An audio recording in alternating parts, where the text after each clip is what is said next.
At the end, in the and. কখন কোনটা ব্যবহার করবে? অ্যাট দ্য এন্ড কখন ব্যবহার করবে এবং ইন দ্য এন্ড কখন ব্যবহার করবে, কারণ দুটোরই মানে কিন্তু দেখতে মনে হচ্ছে সেম। ওকে, এবং অপরদিকে রয়েছে by the end. By the end আবার কখন ব্যবহার করবে, এটার মানে কি? এবং at the end of the day, at the end of the day মানে কি? রাইট, দেখো এই যে চারটা আমি ফ্রেজ বললাম, যে in the end, at the end, by the end এবং at the end of the day, এই চারটা ফ্রেজই কিন্তু খুবই কনফিউজিং, কারণ আমরা ইংরেজি বলতে গিয়ে মানে কনফিউজড হয়ে যায় যে কখন অ্যাট দ্য এন্ড ব্যবহার করবো এবং কখন ইন দ্য এন্ড ব্যবহার করবো, কখন আবার বাই দ্য এন্ড ব্যবহার করবো এবং কখন আবার বলবো at the end of the day. Right, so এই কনফিউজিং ফ্রেজগুলোকে আজকে আমি ডিটেলসে আলোচনা করব যে কখন কোনটাকে ব্যবহার করতে হবে, অ্যাট দ্য এন্ড মানে কি, ইন দ্য এন্ড মানে কি, আমি স্পষ্টভাবে এটাকে ক্লারিফাই করব। Right, so stay connected with me till the and, কারণ এই ভিডিওটি খুবই ইনফরমেটিভ হতে চলেছে এবং এই ভিডিওটা তোমাকে অবশ্যই তোমার ইংলিশ স্পিকিং স্কিলসকে ইমপ্রুভ করতে সাহায্য করবে। So keep watching this video till the end and let's get started. Okay, তো প্রথমে আমরা এক্সপ্লোর করব, জানবো at the end, right? So at the end, so at the end আগে বলে দিই এটা যে at the end হচ্ছে একটা phrase, right? So at the end মানে কি, আগে প্রথমে আমরা মানেটা জানবো, তারপরে এর ব্যবহার জানবো, রাইট? তো at the end basically means পরিশেষে বা ঠিক শেষে, পরিশেষে বা ঠিক শেষে।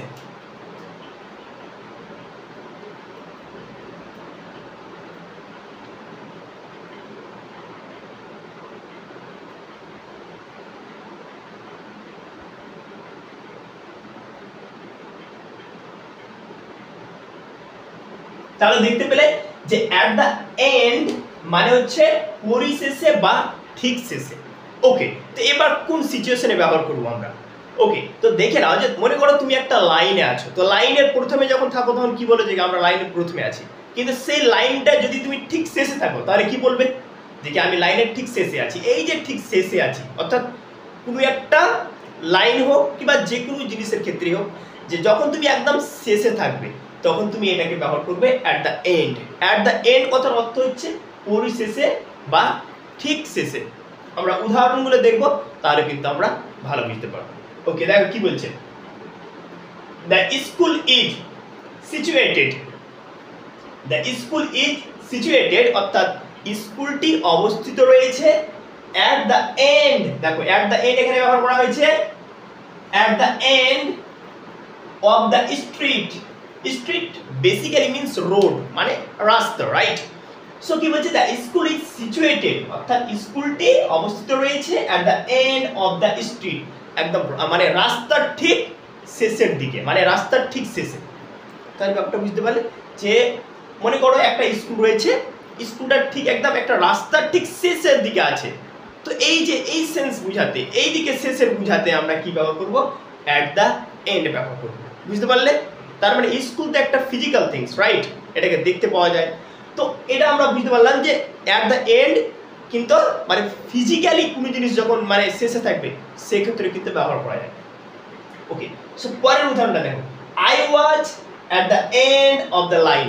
মনে করো তুমি কোনো একটা লাইনে দাঁড়িয়ে আছো, মনে করো যে এটিএমে তুমি টাকা তুলতে গিয়েছো এবং সেখানে লাইনে দাঁড়িয়ে আছো, তো তুমি লাইনে যদি শেষের দিকে থাকো তো কি বলবে, দেখি আমি ঠিক লাইনের শেষে আছি, রাইট? তো দেখো I was at the end of the line, আমি ঠিক লাইনের শেষে ছিলাম, যেহেতু এটা পাস্ট টেন্সে আছে। তাহলে অ্যাট দ্য এন্ড মানে কি বলতো, যে ঠিক শেষে বা পরিশেষে। ওকে, তো I was at the end of the line অর্থাৎ আমি ঠিক লাইনের শেষে ছিলাম। বুঝতে পারছো?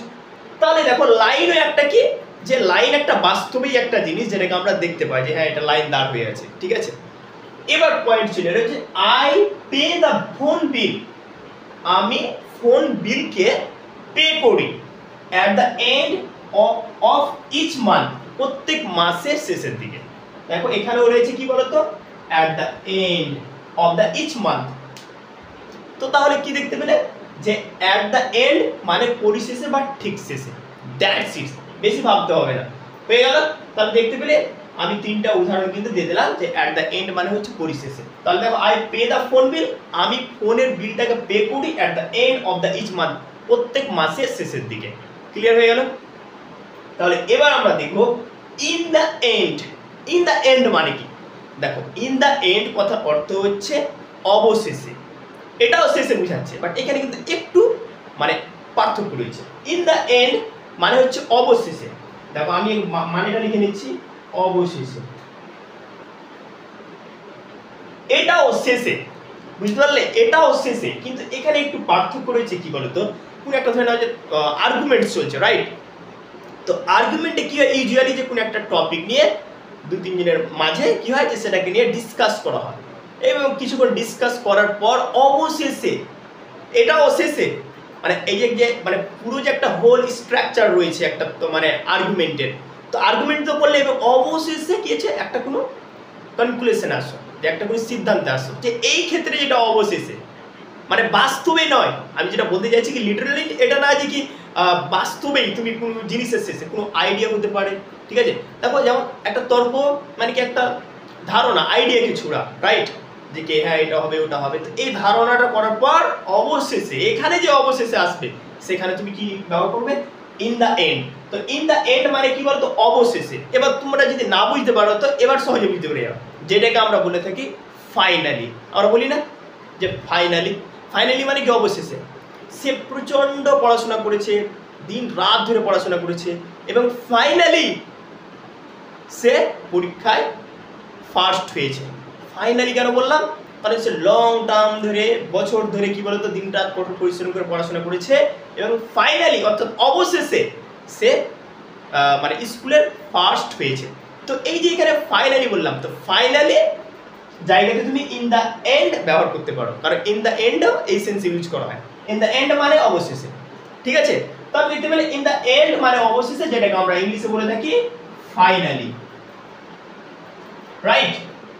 বুঝা গেল তাহলে আইডিয়াটা, যে কোনো একটা কাজ লং টার্ম ধরে চলবে এবং ফাইনালি যখন মানে অবশেষে যখন সেটা সাকসেস হলো কি ফেলিয়ার হলো, তো সেই ক্ষেত্রে যেটা অবশেষে বসে সেক্ষেত্রে আমরা কি ব্যবহার করবো, ইন দ্য এন্ড ব্যবহার করবো। ক্লিয়ার? তো বলছে ইন দ্য এন্ড অর্থাৎ অবশেষে, যেটাকে আমরা ইংলিশে বলে থাকি ফাইনালি, রাইট?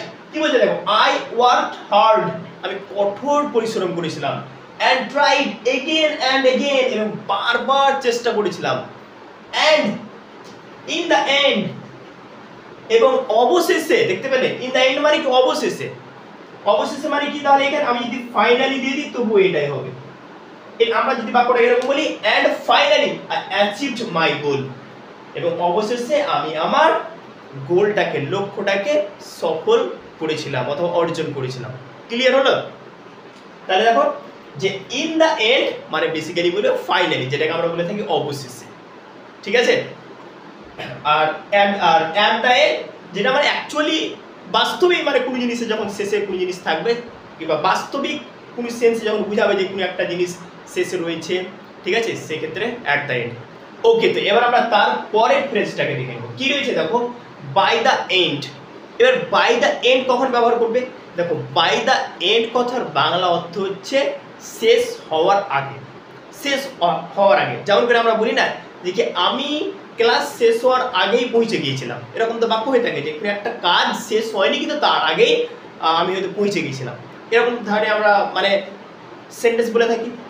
আমি দিন শেষ হওয়ার আগেই এটাকে সম্পূর্ণ করতে চাই, ঠিক আছে? তো দেখতে পেলে যে যে মানে by the end basically means শেষ হওয়ার আগে,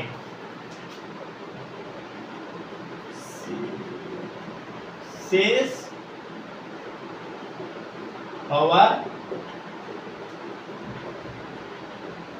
হওয়ার আগে, রাইট? কারণ কি বলে দেখো, somehow I reached by the end of the class। মনে করো তুমি একজন ছাত্র, রাইট? তো তুমি কি করছো, যে তোমার ক্লাস রয়েছে একটা স্পেসিফিক টাইম, মনে করো যে 11টা থেকে ক্লাস রয়েছে, ঠিক আছে? তো তুমি কি করলে, ধরে নাও যে ক্লাসটা 1 ঘন্টা হওয়ার কথা, তো তুমি 11:30টাতে ক্লাসে পৌঁছালে, তাহলে তুমি কি বলবে যে আমি ক্লাস শেষ হওয়ার আগেই পৌঁছে গিয়েছিলাম, যে ক্লাসটা শেষ হয়নি মানে শেষ হয়ে যেত কিন্তু শেষ হয়নি, এরকম পর্যায়ে রয়েছে। তো এই ক্ষেত্রে আমরা বাংলাতে বলে থাকি যে কি আমি ক্লাস শেষ হওয়ার আগেই পৌঁছে গিয়েছিলাম, ঠিক আছে? তো শেষ হওয়ার আগে অর্থাৎ কোনো একটা অ্যাকশন শেষ হওয়ার আগে বুঝাতে আমরা ব্যবহার করব বাই দ্য এন্ড। যেমন ধরো সামহাউ, কোনো রকম করে, I reached by the end of the class, আমি ক্লাস শেষ হওয়ার আগেই পৌঁছে গিয়েছিলাম, ঠিক আছে? আমি ক্লাস শেষ হওয়ার আগে পৌঁছে গেছিলাম। তো আশা করি বুঝতে পারলে যে বাই দ্য এন্ড মানে শেষ হওয়ার আগে। আরেকটা উদাহরণ দেখো না, I want to finish this project, আমি এই প্রজেক্টটাকে শেষ করতে চাই by the end of the day. দেখো এখানেও লেখা আছে by the end of the day, দিন শেষ হওয়ার আগে।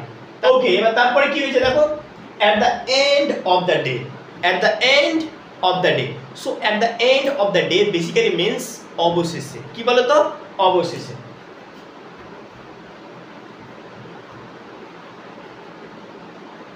অবশেষে, রাইট।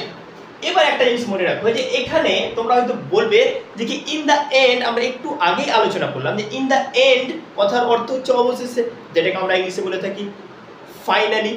ফাইনালি মানে অবশেষে। তো আবার at the end of the day মানে অবশেষে, হ্যাঁ at the end of the day মানে অবশেষে, in the end মানে অবশেষে, দুটোকেই আমরা মানে অল্টারনেট করে ব্যবহার করতে পারি। at the end of the day মানে অবশেষে, যেটাকে আমরা ইংলিশে বলে থাকি ফাইনালি অথবা আলটিমেটলি। আলটিমেটলি মানে কি, যে অবশেষে, চূড়ান্তভাবে, সিদ্ধান্ত নিয়ে, ঠিক আছে। So at the end of the day basically means অবশেষে, যেটাকে আমরা ফাইনালি অথবা আলটিমেটলি ইংরেজিতে বলে থাকি, রাইট। যেমন আমি লিখে দিচ্ছি এখানে আলটিমেটলি, আলটিমেটলি, আলটিমেটলি মানে কি অবশেষে, ঠিক আছে, অথবা ফাইনালি, যেটা আমরা একটু আগে আলোচনা করলাম। তো দেখতে পেলে যে at the end of the day মানে অবশেষে, এটা হচ্ছে একটা ইডিয়াম, রাইট। তো কি বলে দেখো, at the end of the day nobody cares how much you tried, বলছে অবশেষে কেউ পারবা করবে না তুমি কতবার চেষ্টা করেছিলে। কোন একটা কাজ যখন আমরা অ্যাজ এ প্রফেশনাল হিসেবে, রাইট, যে যখন তুমি একটা কোনো কাজ করবে সেই কাজটা তুমি কতবার কতটা হার্ড ওয়ার্ক করেছো, কতবার ট্রাই করেছো এবং ফেল হয়েছো, সেটা দেখবে না। কি দেখবে, যে তুমি কতটা সাকসেস হয়েছো সেই কাজটাতে। তো সেই সেন্সে বাক্যটা দেওয়া আছে যে at the end of the day nobody cares how much you tried, অবশেষে কেউ পারবা করবে না যে তুমি কতটা চেষ্টা করেছিলে, ঠিক আছে। তো ক্লিয়ার হয়ে গেল যে at the end of the day মানে অবশেষে, যেটাকে আমরা ফাইনালি অথবা আলটিমেটলি হিসাবে ব্যবহার করতে পারি, কোনো সমস্যা নেই, হয়ে গেল। সো আশা করি তোমরা at the end, in the end, okay, by the end এবং at the end of the day কখন কীভাবে ব্যবহার করতে হয় সে সম্পর্কে বুঝতে পারলে। So thanks for watching.